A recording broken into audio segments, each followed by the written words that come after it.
Print servers in federal environments create risk and unnecessary complexity. Every new printer, location, or policy adds strain to infrastructure that was never built for today's demands. FedRAMP High Authorized Printer Logic eliminates print servers with a secure cloud-native, zero-trust solution designed for federal IT.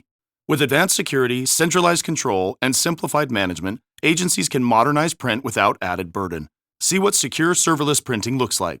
Visit Vasion.com to learn more. Federal Drive is presented by GEHA, Government Employees Health Association, proudly providing health and dental benefits to federal employees and their families. Visit GEHA.com. This fall could bring clarity on several issues that affect federal employees and retirees directly, from government funding to next year's pay raise to the handling of FEHB claims data. John Hatton of NARFE is here to walk us through what comes next. John, great to have you. Thanks for joining me today. Thank you for having me. Here we sit at the end of summer. The next thing that pops up on many Feds' forecast is shutdown, end of September, the end of the fiscal year. We're making some progress there. Both of the congressional chambers have passed a version of the CR, but they haven't reconciled them yet. From NARFE's perspective, what will you be watching for once they come back in September? We'll be watching what the House does. So the Senate passed on a broadly bipartisan basis a continuing resolution that would extend current year funding levels to December 11th. Our hope is that the House basically just takes that up because you have that bipartisan agreement in the Senate, and you always need that because you have that 60-vote threshold in the Senate.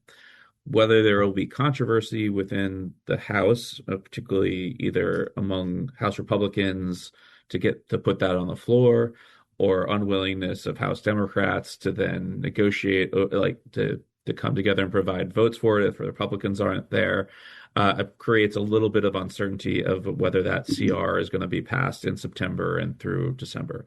Right now, I'd bet on it happening versus not happening.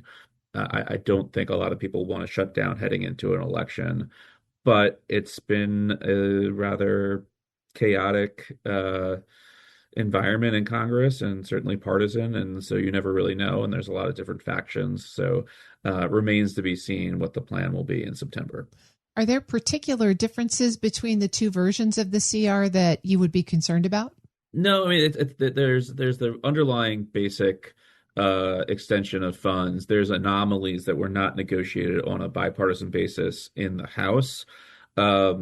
We generally we're probably not going to take a view on some of those more specific, government funding provisions one way or the other. I think the Senate, because it's got a very broad bipartisan support, is just much more likely to pass, and the House one isn't. And the House usually acts on a partisan basis first, has to go to the Senate. They have to work on that bipartisan basis because of the 60-vote threshold, and then you get closer to kind of a resolution. So I think it's just more about simplifying it and ensuring it is a passable piece of legislation. There's some other discussion on the Hill about ways to prevent future shutdowns. And so from NARFE's perspective, what are you hearing there, and what are some of the ideas worth paying attention to? So there's a bill that's been introduced in both the House and the Senate called the Prevent Government Shutdowns Act. It's a Lankford and Hassan bill in the Senate. That is, leading Republican and a leading Democrat on the relevant committee. It's an Arrington-Panetta bill in the House. There are probably sufficient Democratic co-sponsors to potentially get support in the Senate if you have all the Republicans supporting it as well. Tough to tally up the exact numbers before it gets there and whether it gets to the floor. What that bill would do is, if we reach the end of the fiscal year and no bill has been passed, there would be an automatic continuing resolution. It would then combine with that the requirement that the chambers stay in session, that the only business they can do is working on appropriations, limitation on congressional travel. So things like people taking CODELs in the middle of a shutdown, those are congressional delegations, and foreign trips, for example, would be prohibited. So we think it puts some teeth on it. So it's not just an automatic CR, and there's some reason for people to work it out. And so we've supported that. There was a hearing in the House by the House Appropriations Committee that looked at it, that brought over the Senate. So there's certainly a growing potential consensus around this. I think there's still opposition from appropriators, particularly Democratic appropriators, where they think that gives up some power or authority to the administration from and takes it away from Congress, because you have that backstop that this could just go on indefinitely. Understand their concerns. I think from the federal workforce concern, we've just seen way too many shutdowns, way too much disruption in government functioning, way too much risk put on the federal employee to either keep on working or be furloughed without pay for a really long time. And I think this is a better solution than what we've seen in reality. John Hatton is Staff Vice President of the National Association of Active and Retired Federal Employees. Well, John, on that note, let's turn to pay. We're getting close to the deadline for the president's alternative pay plan. So what is NARFE watching there? What are you hearing? Well, in the budget request to Congress, there was a pay freeze. So barring a surprise, we would expect that alternative pay plan to communicate no increase in pay. At the same time, the NDAA that passed the House had a range of 5 to 7% pay increase for military. And so that's a really big disparity there, typically, particularly as you relate it to those working kind of side by side in various defense jobs, particularly stateside, or even for those who are abroad and civilian and in harm's way is all. I mean, you try to keep a degree of parity, and we've really gotten away from that over time. And this would be a huge departure from that pay parity principle. So there seems to be some support on that. That would likely need to go through the appropriations process in terms of a pay raise. So I would still hold out hope that there will be some pay increase provided through Congress and through the appropriations process, even if the president's proposal is zero. If Congress says nothing, that pay freeze will go into effect, but there's certainly a role for Congress in the government funding process to provide something higher.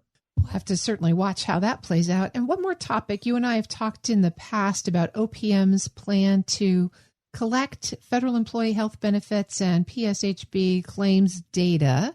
OPM has made some changes since the first proposal came out, and NARFE recently commented there.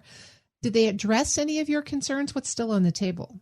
They have in some ways addressed some of our concerns, but we still had serious concerns that we communicated via our official comments.